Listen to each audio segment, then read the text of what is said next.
देखिए, सबसे पहले तो सोनीपत की सरजमीन जो है पे इन लोगों ने, इन योद्धाओं ने यहाँ पैर रखे, ये हमारे लिए बहुत ही गर्व की बात है कि इस देश के अंदर ही नहीं, पूरी दुनिया के अंदर इन 12 योद्धाओं ने हमारे देश का नाम रोशन किया कि इन्होंने 41 उन जिंदगियों को बचाया जिनका सही मायने में नेशनल इंटरनेशनल लेवल की जो मशीनरी थी वो फेल हो चुकी थी।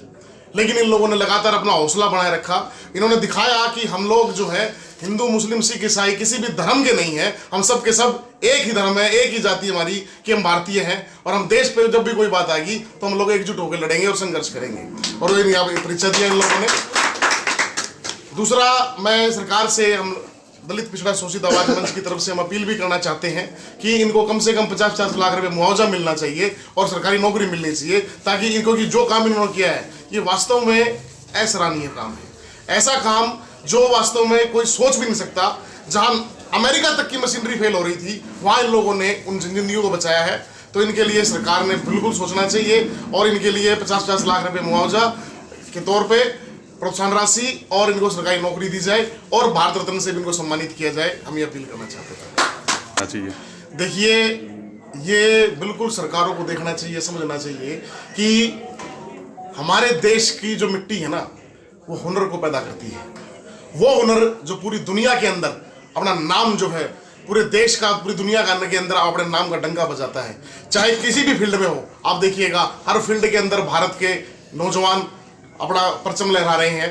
और ये जो इन सभी मजदूर भाइयों ने भी जो करके दिखाया, ये दिखाया कि हमारी मिट्टी जो है हुनर पैदा करती है और उसको और अच्छी तालीम देने की बहुत जरूरत है, ताकि ये आगे से आगे इनके लिए रास्ते बने, इनके बच्चों के लिए, अगले आने वाली पीढ़ी के लिए ये रास्ते बन सके। हम सरकार से भी अपील करते हैं। मैं सोनीपत आया हूँ आज और यहाँ आके जो मेरा स्वागत हुआ है, मेरा और मेरे साथियों को इतनी प्रसन्नता, इतनी खुशी हो रही है कि क्या बताएं।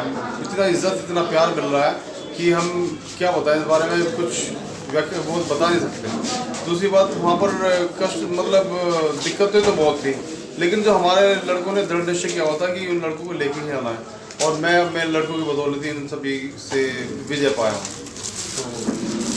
तो आप इनसे पूछिए, ये गए थे सर। ये रेड माइनिंग मेथड पे काम होता है सर। ऐसा होता है जैसे कि चूहा आगे जाता है, आगे मिट्टी पीछे फेंकता है, फिर खोदता है, फिर मिट्टी पीछे फेंकता है। इसी तरीके से हमारे 2 लड़के आगे जाते हैं, वो मिट्टी को खोदते हैं आगे अपना, और एक लड़का मट्टी तसले भर के वो पीछे पाइप में जो लड़के खड़े थे उसको खींच के बाहर फेंकते हैं। इसी तरह खोदते हुए आगे बढ़ते हैं और इसी तरह मतलब पाइप जोड़ते रहते हैं, फिर आगे बढ़ते रहते हैं। तो आपकी जो टीम थी उनको भी डर था कि कहीं वो भी मिट्टी में ना दब जाएं? सर बिल्कुल डर था, बिल्कुल डर था। बहुत ही, मतलब ये जिंदगी और मौत का ही वो था जी, इसमें बिल्कुल रियल बात है। आप देखेंगे ऐसे भयावह स्थिति। एक तो टनल जो थी वो थोड़ी कच्ची थी, वो फाइनल थी। एक तो ऊपर से उसकी गिरने की संभावना, ऊपर से जब हम पाइप में घुस रहे हैं उसको, जिस पर जो पहाड़ गिरा है उसकी भी नीचे गिरने की संभावना। लेकिन हमारे लड़कों ने बहुत मतलब दृढ़ निश्चय का और हिम्मत का परिचय दिया वहाँ पर।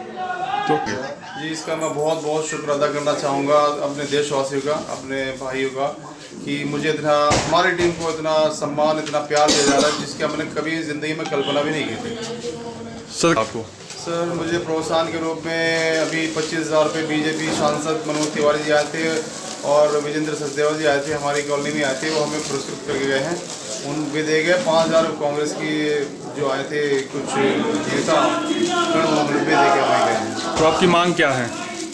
सर हम चाहते हैं एक तो मजदूरों के लिए बेहतर व्यवस्था हो, उनके बच्चे अच्छा पढ़ जाएं, उनके रहने की व्यवस्था सही हो सर। और दूसरी बात, बस मजदूरों को सर क्या है, उनकी व्यवस्था सही होनी चाहिए सर। उनके डेली वेज बहुत कम है, उनको बढ़ाया जाए। आपका नाम? सर मेरा नाम वकील हसन रंगरेज है और मैं श्री राम कॉलोनी, खजूरी खाद, दिल्ली 94 से ताल्लुक़ रखता हूँ। जी सर, वहाँ पे ओवर मशीन फंसी हुई थी, उसको बाहर निकाल के हमने काट के बाहर निकाला, फिर उसमें अपना काम चालू करा, मैनोलिंग। उसमें सरिये आ रहे थे 32 एम के, उनको भी काटा। फिर हमने उसको पाइप को अपने को आगे बढ़ाना शुरू करा और हमारी कड़ी मशक्क़त के बाद करीब 26 घंटे में हमने 18 मीटर पाइप को अंदर डाला। जब हम उनके पास पहुँचे फिर उनको हमने बाहर निकाला। तो अब जो पूरे देश में आपके सम्मान समारोह हो रहे हैं, इसके बारे में क्या कहेंगे?